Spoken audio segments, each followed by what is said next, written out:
Hello and welcome back to Futbol Mundial, where we look at some of the weird and wonderful stories from across the globe. And he's back. MC Cubbin is back. But what have we got happening today, mate? Thanks very much for the welcome back, Zach. Today we've got Neymar having a dig at his old club Barcelona, some transfer window rule changes, and a guy whose gonads got a bit of a pummeling in South America. Ouch. But first we head to my homeland, Africa, where World Cup qualifying has been shrouded in corruption as a referee has been banned for life and a game must also be replayed. Yes, a game contested all the way back in November last year involving South Africa and Senegal was controversial to say the least. After 43 minutes, Bafana were given a contentious penalty by Ghanaian referee Joseph Lamptey.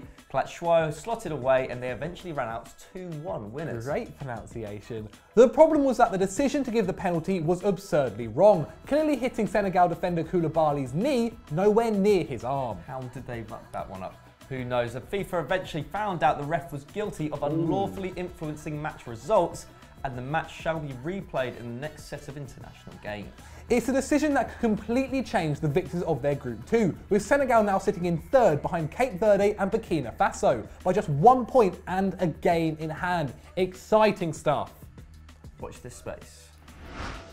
So from corruption to comedy now, where Neymar has fired some shots at much-loved Barca president. Note the sarcasm there, Josep Bartomeu.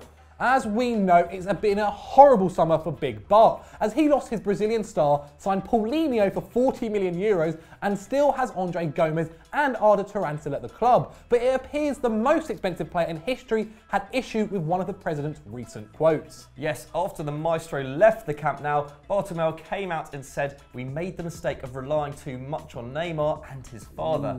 Someone sounds a little bit bitter there. Yes, never one to be silenced though. Neymar saw the quote on Instagram, liked the picture and just commented, "This president is a joke," with a couple of laughing emojis to complete the misery. Savage. Fantastic stuff. Still though, Barca are doing fine in La Liga without the Brazilian and of course signed Ousmane Dembele to replace him. But we want to know who you're backing to go through if they come up against PSG once again in the Champions League. Vote in the poll above there. Let's go to a more heartwarming story now, Michael, where a war-torn country could be on the verge of qualifying for the World Cup in 2018. Yes, Syria has been in a civil war since 2011, forcing civilians to seek refuge in other countries as well as halting any sort of sporting development in their own land. But the national football team is a shining light in a dark age in Syrian history. All of the Eagles' World Cup dreams seem to be dashed by the 90th minute in their last game, where they needed a draw to go into the playoffs. That was until FIFA inform card machine Al Samar slotted in an important equaliser in the dying embers of the match. Yes, Syrian commentators were in tears of joy. Yes, tears, and as a result, they're only 2 games away from reaching Russia. They play the Aussies twice in October, and if they emerge as victors, they'll face the CONCACAF team in what would be the most important game in their history. They'll face one of Costa Rica, Panama, United States or Honduras in the Interconfederation playoff. And if they win, they'll be in the World Cup for the first time ever. As you know, we're all rooting for the underdog.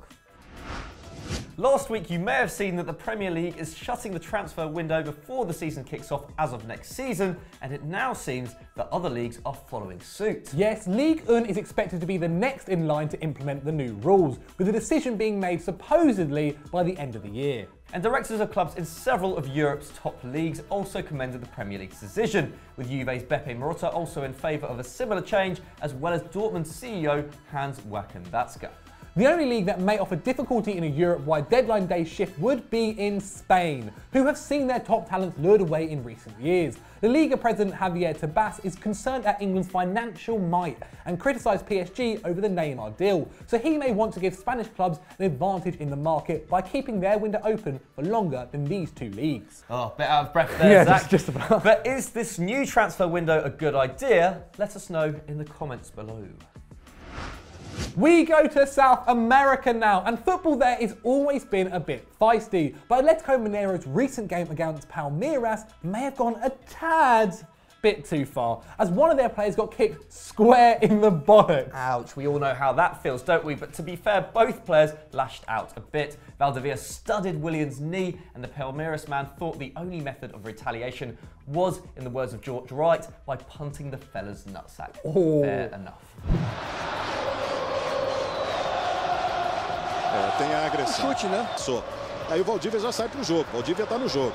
O Valdívia entra fora. Willian and the poor victim conducted an interview after the game, with the former apologising to his mate before Valdivia blurted out that he doesn't use them that much anyway. Strange, considering he looks like an 80s porn star. I would say he looks a bit more like a 70s porn star personally, but you know, each to their own. But anyway, Valdivia wasn't the only victim of a brutal penal assault this weekend either, as Joselu suffered a severe blow from Swansea debutant Renato Sanchez, which was coincidentally the only thing he hit accurately all game. But for just £2 a month, you can help those inflicted by a terrible cojones catastrophe, or just use the hashtag #JusticeForGonads to spread awareness. Thank you.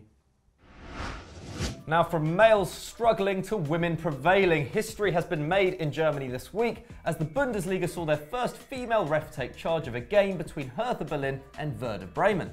Yes, we've seen female officials before, like Sian Massey being a lineswoman in the Premier League, legend, but Bibiana Steinhaus made some great decisions during the match as the game ended as a score draw. Yes, she did indeed, playing advantage which allowed Hertha to net their first goal and rightly turned down a penalty for the home side, a higher standard than the Premier League has already. All in all, it was a great day for the Bundesliga. The president of the DFB gave his thumbs up, both managers praised their quality, and Hertha even offered half-price tickets to female fans in order to see this momentous occasion. Yet again, Germany being the brilliant country they are.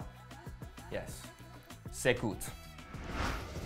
So that was Futbol Mundial. Look, editor, do some magic effects. But anyway, what did you think of the stories? Did we miss any out? Let us know in the comments below. But Michael, my friend, what should the lovely people at home do next? Well, if you didn't know already, a new branch has sprung off the FD family tree. A new channel called 90+1 Facts. Fantastic channels. So many facts. It's pretty unbelievable. Real Madrid covered, Barcelona covered. The latest episode is the Premier League, Indeed. so make sure you check that out. Yes, and people at home, we know you've missed Star Wars: The Champions. It is back this Saturday. Dave Jackson takes on...